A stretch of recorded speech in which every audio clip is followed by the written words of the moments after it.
for one, am grateful, Mrs. Bush, that they are finally bringing civilization to this savage land. I could not agree with you more, my dear. My daddy settled this land, and I know he'll be looking down on us, pleased at how we help the natives. Yes, they've lost their land, but they've gained access to heaven.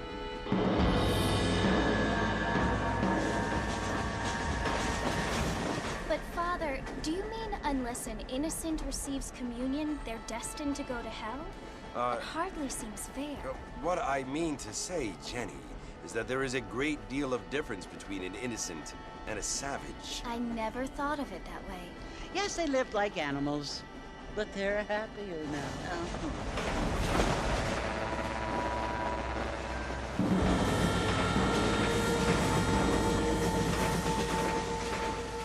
Not only do people now have motor cars, Father, but I heard that pretty soon we will be able to fly. No, only angels can fly, Jenny. No, apparently people can fly. Didn't you hear? Out in Kansas, a man even got a car to fly. I hardly think so, Jenny.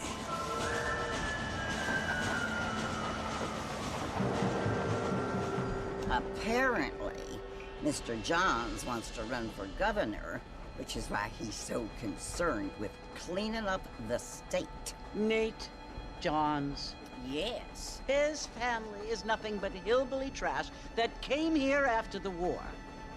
I don't want to be judgmental, but this state should not be ruled by such a disgusting family.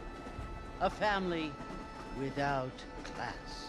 Apparently, the Johns family have made a lot of money, and he has a lot of friends in politics. Mrs. Bush, money isn't everything. There are many things that money cannot buy. It seems that money can buy voters, though.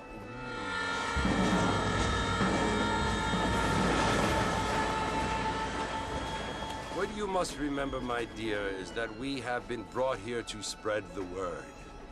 And the word and civilization, they are the same thing. They are the gifts. It is the opportunity we have, the chance to live among people who are decent and who do not kill each other, and who let you worship in peace. It's so confusing, Father. Sometimes I find it impossible to make the distinction between a loving act and a hateful one. I mean, they often seem to be the same thing. Yes, Jenny, it is confusing. But you only have to ask me if you need help. Indeed. Well, here we are, Mrs. Bush. Armadillo.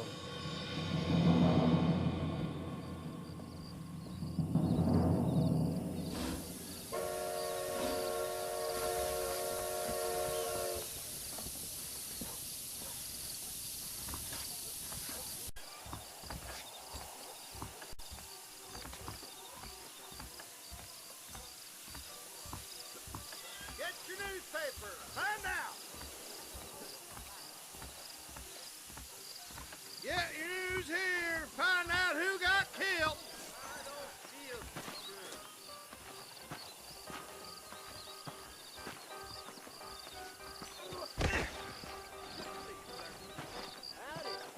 I don't feel too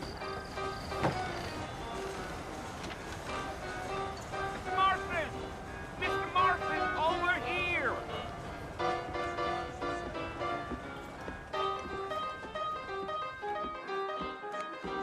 You must be John Marston. Sometimes. I'm Jake. Your friends from Blackwater hired me to guide you. They ain't my friends, but pleased to meet you, Jake. I got the horses saddled up and ready out front.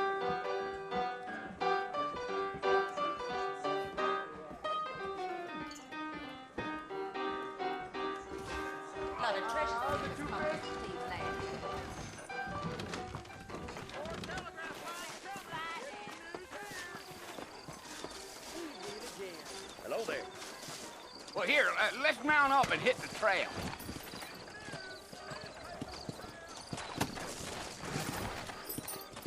Take it easy until we're out of town. Ain't no point in causing a ruckus.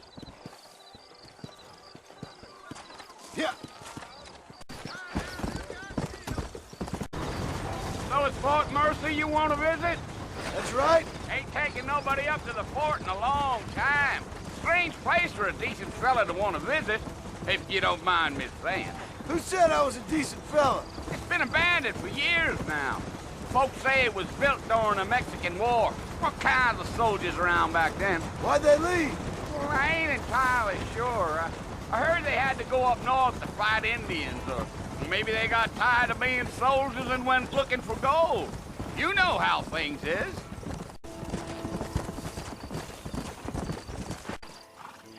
Listen, mister. This here is what's left of Fort Mercy. Some gang rode in and took the place over. So I understand. This is where we part ways, friend.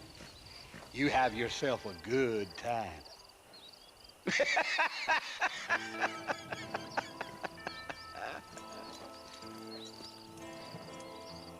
Let's go.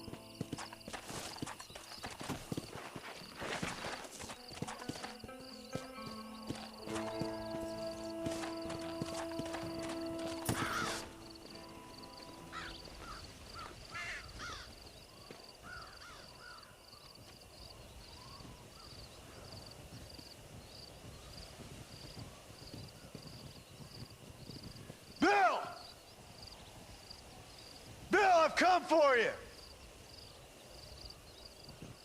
Bill Williamson! Come out here right now!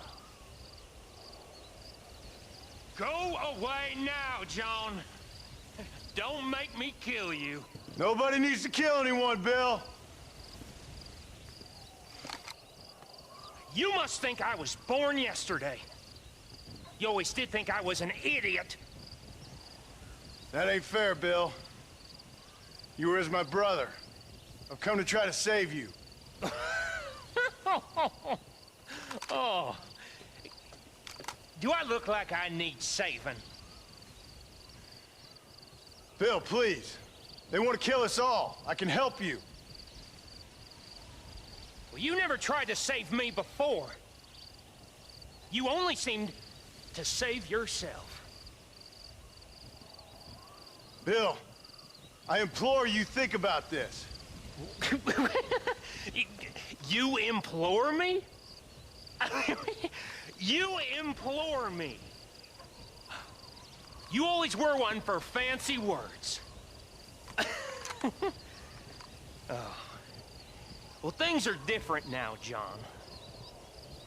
Now I'm in charge. No more Dutch. And no more you. Implores. I implores you to go back and tell them to send someone just a little bit more impressive next time. Well? Oh. Poor John.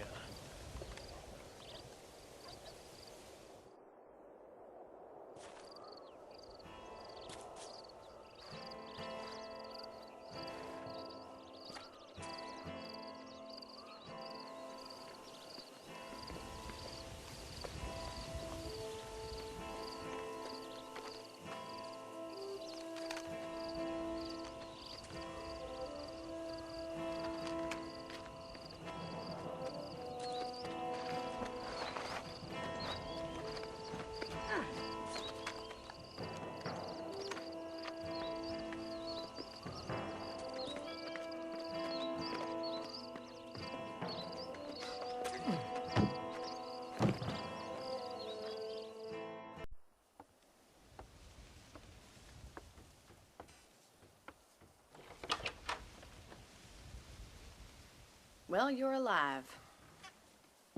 So it would seem. So, how do you feel? I don't know the polite word for it. I do. Stupid is the word we use around here. What were you doing?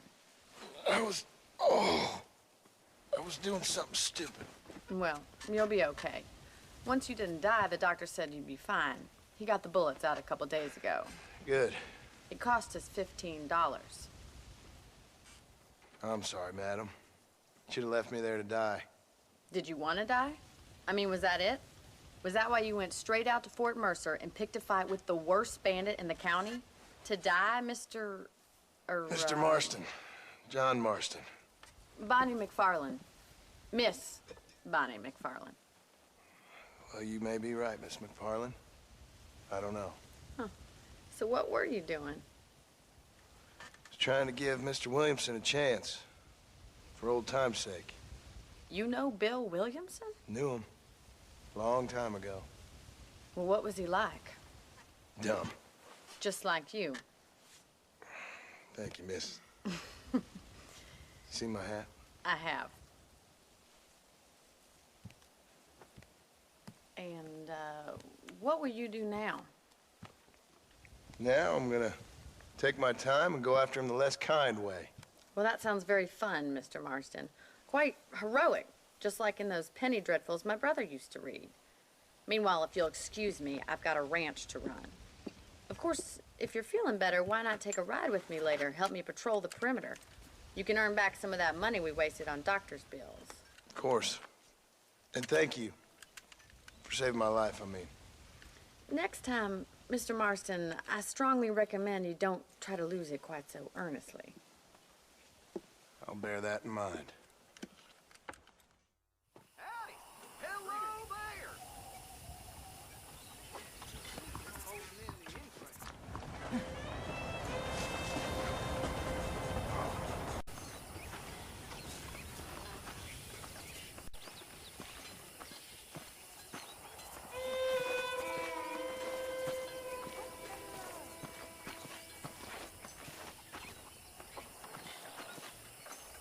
Greetings.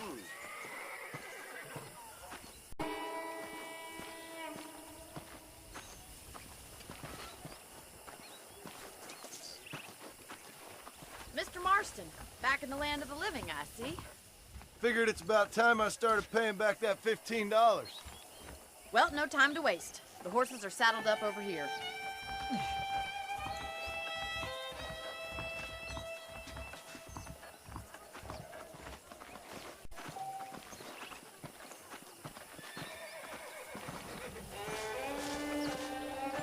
There's the foreman's office.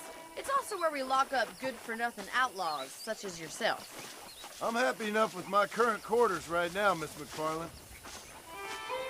Okay, let's see if you can still ride a horse. Come on, then.